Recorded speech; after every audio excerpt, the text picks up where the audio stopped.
magandang araw. Andito kami ngayon sa SMDC sa May Tagaytay. O nakakuha kami ng accommodation dito. Bali 2 rooms. Tapos ang worth niya lang nasa 3,000 pesos. Room tour ko kayo sa 2 rooms. Ito yung nakuha namin na 2 rooms for accommodation para sa isang overnight stay dito sa SMDC Tagaytay. Po yung room 2107 dito sa 21st floor. Ayan, pagpasok nyo pa lang po, meron na siyang mini ref. Ito yung mini ref niya. Tapos may mga utensils na rin siya kung sakaling gusto nyong kumain, tsaka uminom. Yan, meron silang cup at tsaka mug. Tapos meron din silang rice cooker.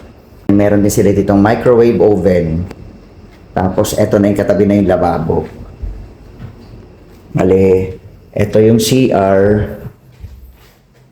Ako muna yung ilaw. May ilaw nito. Yan, ito yung ilaw. Yan, ito yung CR niya. Maliit lang pero sobrang linis. Yan, nandyan yung salamin, sink, tapos yung toilet niya. Yan, siyang hot and cold shower. Para kung medyo malamig, ayan, medyo pwede painitin yung tubig. Tapos nakahiwalay yung parang sala niya. Ayan, nakahiwalay siya. Tapos meron siyang TV, parang 32 inches na TV ito. Yan yung aircon niya. Andito banda sa sala. Tapos nakaseparate yung bed niya, yung bedroom. Yan, bali ito yung bedroom niya. Yan, good for 2. Tapos ito yung view niya. City view ang nakuha namin. Yan yung makikita from dito sa bintana. Kitang-kita mo yung ganda ng Tagaytay. Yan, tapos yung field. Kita rin yung field ng SMDC. Tapos puntahan natin yung kabilang kwarto. Yung room na yon, katabi lang din ang room na to. So, yung 2 rooms, ulitin ko lang, worth 3,200 lang siya. Isang overnight stay.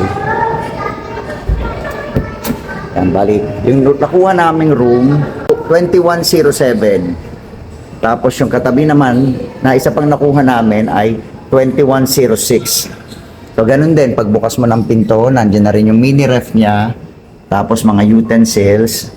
May microwave oven din. May sink. Natutulog na, ay, nakahiga na yung aking anak kasi napagod kami sa biyahe. Ito, bali, ang difference lang parang hindi nakaseparate yung sala. Ayan, ito yung sala.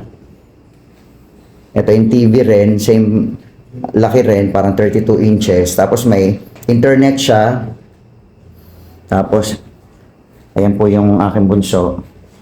Masaya dito yan pag nagtatagaytay. Ito rin po yung city view niya. Ayan, pag inopen mo yung bintana, ayan, ito po yung city view. Maganda pa rin yung view niya. Kitang-kita mo kung gaano kalamig yung Tagaytay.